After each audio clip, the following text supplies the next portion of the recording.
اور اس کے بعد وہ خود بیمار ہوئے، اتنے بیمار کہ ان کے جسم کے گوشت کے حصے کٹ کٹ کے گرتے تھے، بستر پر سو جائیں تو چمڑی بستر پر لگ جاتی تھی۔ وہ وقت بھی آیا جب ان کی زبان بھی کٹ گئی تھی جس سے وہ ذکر کرتے تھے۔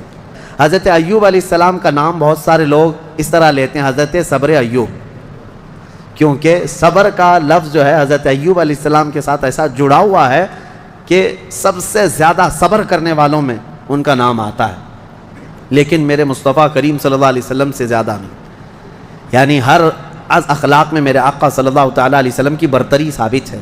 حضرت ایوب علیہ السلام کی آزمائش ہوئی تھی، ان کی بیویاں بھی بہت تھیں، بچے بھی بہت تھے، مال بھی بہت تھا، وہ ہمیشہ عبادت میں رہتے تھے۔ اللہ تعالیٰ نے ایک بار آندھیوں کے ذریعے سے ان کے باغیچے ختم فرما دیے، ان کے جانور ختم ہو گئے، ان کی بیویاں ایک کے بعد دیگر مر گئیں، انتقال کیں، اور ان کی اولاد بھی دھیرے دھیرے سب انتقال کر گئے، اور اس کے بعد وہ خود بیمار ہوئے، اتنے بیمار کہ ان کے جسم کے گوشت کے حصے کٹ کٹ کے گرتے تھے، بستر پر سو جائیں تو چمڑی بستر پر لگ جاتی تھی۔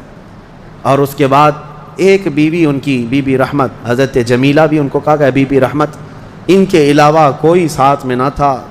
وہ وقت بھی آیا جب ان کی زبان بھی کٹ گئی تھی جس سے وہ ذکر کرتے تھے، زبان کٹ گئی حضرت ایوب علیہ السلام کی۔ تب انہوں نے ایک عرض کیا تھا اللہ کی بارگاہ میں، ربی انی مسنی الضر وانت ارحم الراحمین، یہ ایوب علیہ السلام کی دعا ہے، اے اللہ مجھے تکلیف پہنچی ہے لیکن تو ارحم الراحمین ہے۔ اللہ فرماتا ہے اس کے بعد ہوا کیا سنو، ایک اور چیز ہوئی تھی، حضرت بی بی رحمت بازار گئی تھیں، علاج ڈھونڈتے ہی رہتی تھی روزانہ، وہ بڑی وفادار خاتون تھی، وفا شعار اپنے شوہر کی۔ بازار میں ایک حکیم صاحب دوا بیچ رہے تھے، میرے پاس ہر بیماری کی دوا ہے، یہ چلی گئیں، کہا کہ میرے شوہر ایسے ایسے بیمار ہیں، ان کی تکلیف فلاں فلاں ہے۔ وہ حکیم صاحب نے کہا میں تو چٹکی میں حل کر دوں گا، آسانی سے تمہارے شوہر صحیح ہو جائیں گے۔ کہا کیا کرنا ہوگا؟ کہا صحیح ہو جانے کے بعد مجھے ایک سجدہ کرنا ہوگا، اور کچھ بھی نہیں۔ وہ ابلیس لعین تھا۔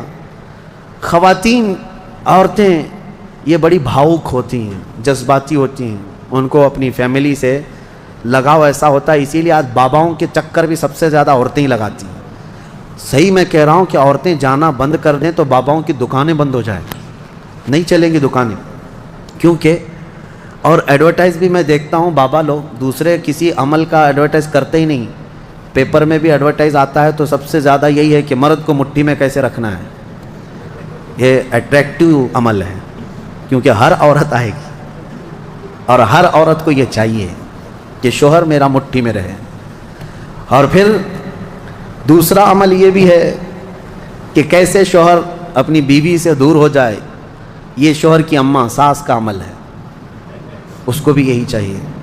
اور بابا انہی دو عورتوں کے بیچ میں کھیلتا رہتا ہے، ایک کو محبت کی تعویذ دیتا ہے، ایک کو نفرت کی دیتا ہے، اور ہر 8 دن پر وہ چکر کاٹتی رہتی ہیں۔ عورتوں کے جذبات کمزور بھی ہیں، کمزور ہیں، ان کا بچہ بیمار ہو جائے تو یہ نہیں دیکھتی کہ کس کے پاس جانا ہے، جس نے بھی تھوڑا مشورہ دے دیا یہاں جاؤ چلی جائیں گی۔ ایسا نہ ہو، ایمان والی خواتین بنو، ورنہ تم میں اور بھینس میں کوئی فرق نہیں، بھینس ہر جگہ منہ ڈال دیتی ہے، اس کو یہ نہیں پتہ ہوتا ہے کہ کس چیز کو وہ کھا رہی ہے۔ بچہ تمہارا ہے یقیناً۔ بعض عورتیں وہ بھی ہیں جو اپنے بچوں کی صحت کے لیے کبھی کسی درخت کو جا کر کے ناڑا باندھ کر کے آ گئیں، کہیں تالا لگا کر کے آ گئیں، کہیں کسی پتھر پر تیل ڈال کر کے آ گئیں، سب کیا کیا ہوا ہے، یہ ہو بھی رہا ہے۔ کیوں؟ ان کو کوئی مشورہ دیتا ہے چلی جاتی ہیں۔ ایمان مضبوط رکھو، اللہ ہی شفا دینے والا ہے، اور جائز طریقے سے، حلال طریقے سے اگر کوئی چیز ملتی ہے تو بالکل علاج کرو، بالکل علاج کرو، ہم یہ نہیں کہتے، لیکن یہ نہیں کہ کسی نے مشورہ دے دیا تو اپنے بیٹے کو گائے کا پیشاب بھی پلا دیا، پیٹ درد صحیح ہو جاتا ہے تو آج وہ کنیا بابا کا پیشاب تو بکتا ہی رہتا ہے، تو بہت سارے لوگ اس میں بھی پریشان ہیں۔ پہلے تو ڈائریکٹ گائے کا لیتے تھے، اب پاکٹ میں آ رہا ہے تو لوگوں کو ایسا لگنے لگا کہ شاید اب کچھ اس میں اپ گریڈ ہو گیا ہے پیشاب، اور یہ صحیح میں دوا کا کام کرتا ہوگا، کیونکہ آج یہاں دیکھ رہے پوری دنیا ہنس رہی ہے، آپ ہی نہیں، پوری دنیا ہنس رہی ہے، پورا عرب، امریکہ، اور جس کی یہ اقتدا کرتے ہیں پیچھے بھاگتے ہیں، یورپ بھی ان پر ہنستا ہے کہ یہ گوبر اور پیشاب کے پیچھے کیسی ہے قوم۔ ہاں کبھی اس کو کوہ نور بتا دیں، کوئی کینسر کا علاج بتا دیں، کورونا کا علاج بتا دیں، عقل سے کچھ نہیں ہے، لیکن میں اپنی عورتوں سے کہنا چاہتا ہوں تمہیں کوئی بھی اس طرح کا مشورہ دے تو بھاگ مت جانا، ابلیس یہاں پر الگ الگ لباس میں ہے، الگ الگ لباس میں ہے، ہزاروں رہزن ہیں لباس خضر میں یہاں۔ حضرت بی بی جمیلہ بی بی رحمت آئیں اپنے شوہر کے پاس، کہیں مبارک ہو تمہارا علاج مل گیا، ایک بڑے حکیم صاحب ہیں وہ علاج کر دیں گے۔ حضرت ایوب علیہ السلام نے کہا ہمارے پاس اجرت دینے کے لیے تو کچھ ہے نہیں، کیا دیں گے؟ کہا کچھ نہیں دینا ہے، آپ صحیح ہو جائیں گے تو ان کو ایک سجدہ کرنا ہے۔ وہ حضرت ایوب علیہ السلام جلال میں آئے، بیماری کا عالم میں، کہا قسم خدا کی اگر میں صحیح ہو گیا تو تجھے 100 کوڑے ماروں گا، اس لیے کہ تو ابلیس کے پاس گئی تھی، حکیم کے پاس نہیں۔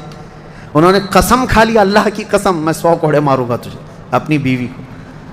انہوں نے توبہ کر لیا، ان کی بیوی نے کہا مجھ سے غلطی ہو گئی، میں بھول گئی، آپ کی محبت میں دوڑی، یقیناً وہ ابلیس تھا۔ پھر اللہ فرماتا ہے ہم نے ایوب کی دعا سن لی اور کہا ارکض برجلک ھذا، اپنا پیر زمین پر مارو اے ایوب۔ انہوں نے پیر زمین پر مارا تو وہاں سے ایک نالا، ایک چشمہ جاری ہو گیا پانی کا۔ اللہ نے فرمایا اس میں نہا لو، اس پانی سے۔ حکم ہوا تو جیسے ہی انہوں نے اس پانی میں غسل کیا ان کی ساری بیماری ختم ہو گئی۔